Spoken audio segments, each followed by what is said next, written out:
According to the Hollywood Reporter, Lionsgate is developing a John Wick spin-off movie around Donnie Yen's Caine assassin character. Yen will reprise his John Wick Chapter 4 role in the untitled project set to shoot in Hong Kong in 2025. The franchise-expanding film, with no director yet announced, will follow the events of John Wick 4 as Caine has been freed from his obligations to the High Table. John, is making a Caine spin-off the right move for Lionsgate? No, it's not. It's not. And I know that's going to shock a lot of people. John, you love Donnie Yen. Yes, I do. John, you love the John Wick franchise. Yes, I do. John, you loved Donnie Yen in John Wick 4, and you loved that character. Yes, I did. But I don't think it's a good idea to make this movie.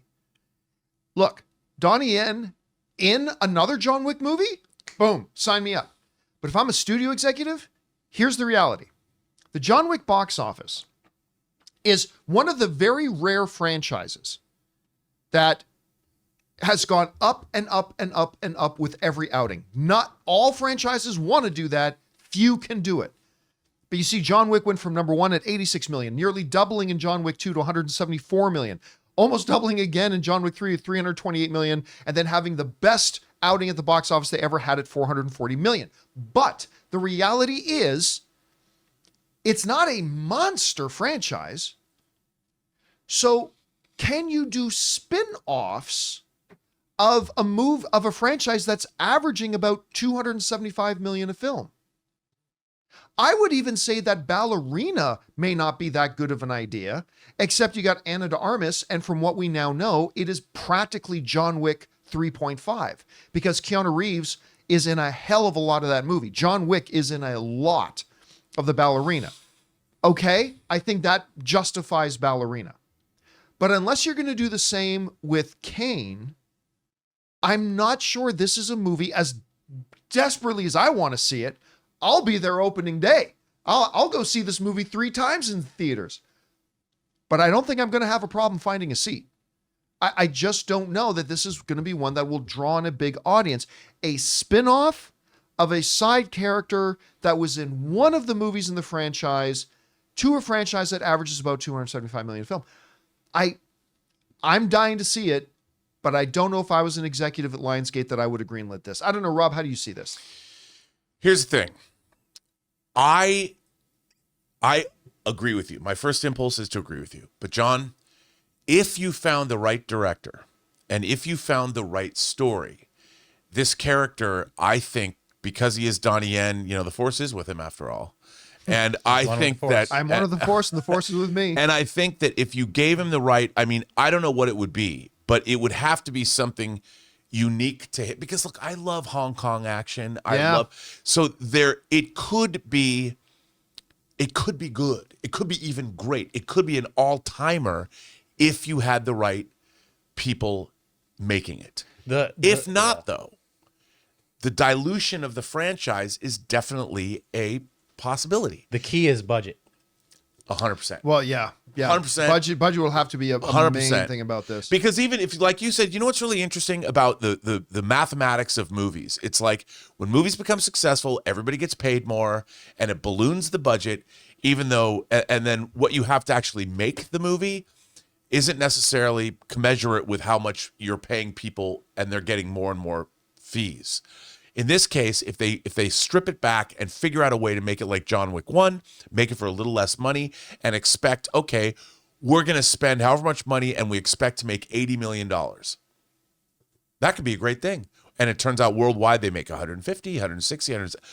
But you're absolutely right. You keep the money down, come up with a great story, start from scratch, try and build your own franchise. But if you're going to spend $200 million on a movie like this, you're screwed. You're sunk. See, and that's the thing. Like, I have no doubt they're going to be able, because, Chad Stahelski is overseeing, he's shepherding this whole John Wick universe now. I have no doubt that they're going to be able to figure out a way to make this a really good, compelling movie. I just question their ability to sell it to the audience. But, to your point, if they come out, maybe they go have lunch with, who's the big horror guy right now? Jason Blum. Blum, yeah. They call up Chad Stahelski, gives Jason Blum a call. Can we have lunch? How do I make this movie, Jason, for $24 million? Right. Tell me how I can make this film for $24 million.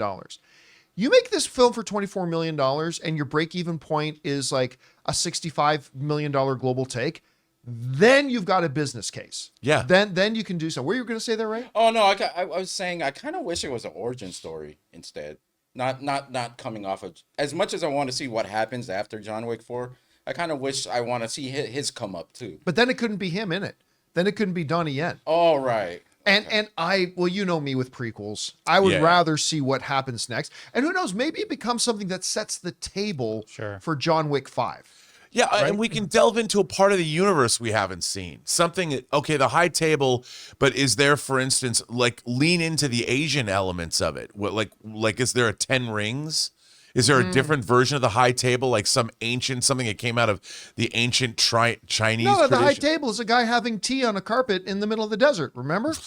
That's the high table. Yeah, but yeah, I didn't like that aspect of it. But we could do something else and go into the myth making and explore that universe more, because the Continental turned out to be better than I thought it would be. I enjoyed the Continental. I didn't think it was great, but I liked it. Yeah, I liked it. And then you've got Ballerina coming out, and if you figure out a way to, because you could tell all these different stories in this universe. But John, like you said, you don't want to dilute that franchise because it's been consistent. And in terms of new IP, that's people always ask me, well, what are the studios going to remake in 25 years? And I'm like, well, if you look at the John Wick universe, that's a franchise that's working, and that's an IP of our age, of our time. It's new.